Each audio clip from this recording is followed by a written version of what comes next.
विश्व शांति महायज्ञ भंजनगर चलचंचल आसंता नवेम्बर 22 तारिख रु 27 तारिख पर्यंत भंजनगर में एक विश्व शांति महायज्ञ नियंत्रित बजार कमिटी कार्यालय परिसर में पालित होब।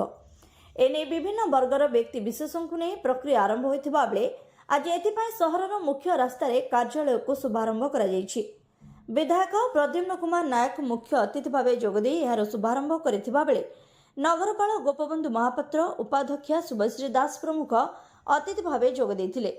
राज्य तथा देशर अनेक स्थानरू बहु साधुसंत एथिरे जोगदेवा पई स्थिर होइतबा बेले किभଳି सुरुखुरुरे समस्तक सहयोग रे यह संपादन हेबो से दिगरे समस्तक संपृक्ति आवश्यक बोली श्री नायक प्रकाश करथिले।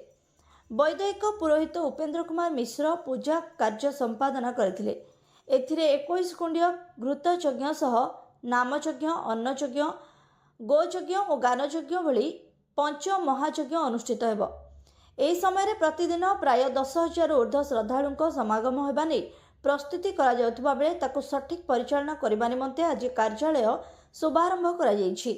समस्त स्वेच्छासेवी अनुष्ठान धार्मिक व्यावसायिक प्रतिष्ठान सदस्य एवं बहु बुद्धिजीवी उपस्थित थिले। उपसभापति अक्षय कुमार नायक, सहसंपादक सुरेन्द्र विषयी, कोषाध्यक्ष के शंकर नारायण पात्र, सुधीर रंजन बेहरा, संतोष कुमार तियाड़ी, शिवप्रसाद महापात्र, के ईश्वर राव आचार्य, जयराम सुबुद्धि, देवेंद्र प्रसाद मिश्र, परशुराम स्वाई, पद्मचरण प्रधान समेत बहु व्यक्ति उपस्थित रही। भंजनगर पुरुषोत्तम महापात्र रिपोर्ट, ASPN न्यूज।